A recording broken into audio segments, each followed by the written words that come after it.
दो इश्यूज और भी हैं, क्विक कमेंट सर इस पे भी कर देंगे। एमक्यूएम आपसे फिर नाराज हो गई है। फारूक सत्तार साहब कह रहे हैं हमने आखिरी वार्निंग दे दी है आपको, अगर आपने हमारे मामला जो लापता कारकुनान की बाजियाबी के नाम दिए गए हैं, गैस और बिजली की लोड शेडिंग, पेट्रोलियम लेवी का खात्मा किया जाए, गवर्नरशिप के हजूम की खात्मा हुआ है एमक्यूएम का, उसके अंदर जिसका भी कोई किरदार है और उस मसले को रिजॉल्व किया जाए, वरना वो कहते हैं हम एहतजाज भी करेंगे, हम अलहदा भी हो जाएंगे हुकूमत से। देखिए मैं आप वो हमारे कोलिशन पार्टनर हैं, जैसे पीपल्स पार्टी हमारी कोलिशन पार्टनर है, क्या ख्याल है जी? तो उसमें उनके जितने भी तफजात हैं, हमारी लीडरशिप उनको तफजात को दूर करेगी। वो होते रहते हैं, ये कोई एक जमात थोड़ी कैसे दूर करेगी सर? गवर्नर लगा देंगे वापस अपना गवर्नर हटा के उनका, ये तो उनका बजट से पहले भी मुतालबा था। ये देखें, ये एक, मैं तो नहीं कहता मैं इस वक्त इस पावर में हूँ या मुझे ही पता हो कि गवर्नर को हटाना है नहीं हटाना, मैं एक बात कर रहा हूँ। लेकिन ये है कि ये चीज़ें क्रिएट होती रहती हैं, कोलिशन पार्टनर में इश्यूज आते रहते हैं। पावर शेयरिंग फार्मूला है ना हमारा, पावर शेयरिंग फार्मूले में ये चीज़ें आती रही। पीपल्स पार्टी की तरफ कितनी दफ़ा हमारा चीजें आई तो आप ये कह रहे हैं कि आप लोग रिजॉल्व कर लेंगे, और हम इसको रिजॉल्व कर लेंगे। ये कोई फिक्र वाली बात नहीं है। कश्मीर इलेक्शन का भी मामला है, मुबीन जट साहब क्यों पाकिस्तान तहरीक इंसाफ ने बाइकआउट किया? आई अंडरस्टैंड कि लेवल प्लेइंग फील्ड का मसला है, गिलगित बल्तिस्तान में जो कुछ हुआ जाहिर है उसके बाद भी एक इंप्रेशन या एक वो आप लोगों के बीच में एक ओपिनियन बना होगा कि नहीं कंटेस्ट करना चाहिए सर, लेकिन ये मामला तो जनरल इलेक्शन से चला आ रहा है, लेकिन फिर भी बाई इलेक्शन हो, गिलगित बल्तिस्तान के इलेक्शन हो, आप लोग कंटेस्ट कर रहे थे, वाई ना हो? देखिए ये जो फैसला इलेक्शन लड़ने वाला या ना लड़ने वाला, ये ठीक है, निशान जो है वो तो पाकिस्तान वाले इलेक्शन में भी नहीं था, गिलगित बल्तिस्तान वाले इलेक्शन में भी नहीं था।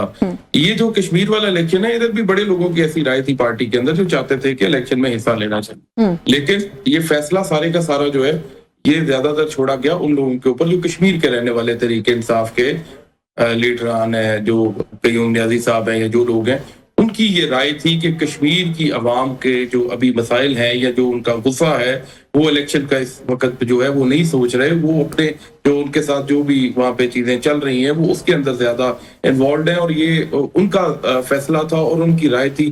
कश्मीर के जो तरीके इंसाफ के लोग हैं और उन्हीं की राय का एहतराम करते हुए जो पॉलिटिकल कमेटी है जिसके अंदर काफी लोग मौजूद है, मैं तो नहीं हूँ उस कमेटी का हिस्सा, फिर उसने ये फैसला किया कि हमें ये इलेक्शन में नहीं जाना चाहिए। चलिए क्विक कमेंट करते हैं, अलीम खान साहब के जो दावा है उसको कैसे देख रहे हैं? वो कह रहे हैं आईपीपी पोजीशन में आ जाएगी हुकूमत बनाने की कश्मीर में।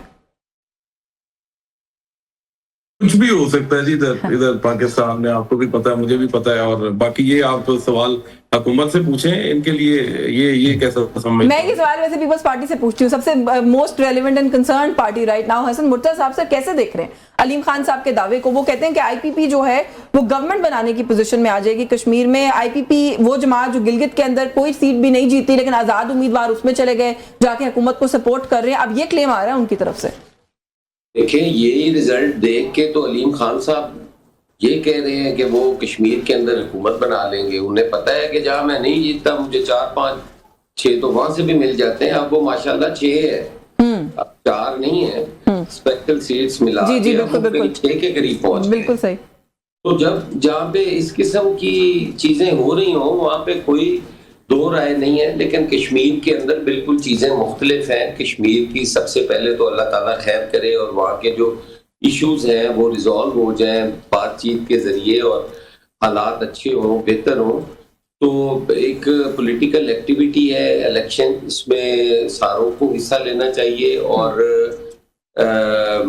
उसके रिजल्ट्स जो है या उसकी शफाफियत जो है उसको भी यकीनी बनाने की जरूरत है। कोई इस किस्म का नहीं होना चाहिए कि किसी भी फरीक को वहाँ पे ये मौका मिले कि ये इलेक्शन रिग्ड हैं या इन पे इनकी शफाफियत पे लोगों के तहफ़्फ़ुज़ात हैं। ये नहीं होना चाहिए। पाकिस्तान के लिए, इसकी बका के लिए शफाफ इलेक्शन बहुत ज़रूरी है। जब तक आप अवामी मैंडेट के मुताबिक हुकूमतें नहीं बनाएंगे, पाकिस्तान के अंदर तब्दीली नहीं आ सकती, हम आगे नहीं बढ़ सकते। आप किसी को भी ले आए, कोई ईमानदार से ईमानदार ढूंढ के ले आए, जब तक आपके इलेक्शन शफाफ नहीं होंगे किसी की ईमानदारी काम नहीं आएगी। इलेक्शन शफाफ होंगे, लोगों की नुमाइंदा हुकूमतें होंगी, इंशाअल्लाह ताला पाकिस्तान बेहतरी की तरफ जाएगा। बेहतरी की तरफ जाएगा। डॉक्टर साहब कोई कमेंट इस पे आखिर में कर दें, जो कश्मीर वाला मामला। लेकिन वैसे मैं थोड़ा सा पूछना है किसी और कॉन्टेक्स्ट में जा रही हूँ। पाकिस्तान में सब कुछ ठीक है, मैंने कल राना सनाउल्लाह साहब की स्टेटमेंट इंटरव्यू सुना, उसमें पहले उन्होंने कहा इस इशू को भी इशू ना बनाए, नॉन इशू है, फिर उन्होंने कहा कश्मीर में ऐसा तो कोई मसला नहीं है जैसा आप बयान कर रहे हैं। इसका बड़ा सादा सा काम है। देखें इलेक्शन जो हैं वो इंशाल्लाह फ्री एंड फेयर होंगे कश्मीर में, नंबर 1। गिलगित जैसे जिसकी मेजॉरिटी हुई उसको हुकूमत बनाने की दावत होगी। और तीसरी ये है कि जो कश्मीरी अवाम है वो अपने मर्जी से अपना वोट कास्ट करेंगे। वक्त खत्म हो गया, वरना ये जो मर्जी और वोट है और जो हुकूमत मर्जी की है वो गिलगित के साथ बड़ा अच्छा कंपैरिजन है, लेकिन अभी मैं जब से पाकिस्तान बना ये एक दिन लंबी बहस है तो इसको किसी और दिन करेंगे। बहुत शुक्रिया आपका डॉक्टर जुल्फिकार भट्टी, आपने प्रोग्राम में वक्त दिया। मुबीन आरिफ जट साहब, thank you so much for your time. Hasan Murtaza साहब, बहुत शुक्रिया सर, आपने प्रोग्राम में हमें वक्त दिया। न्यूज़ टॉक से आज के लिए बस यही कुछ, मुझे इजाजत दीजिए, अल्लाह हाफिज।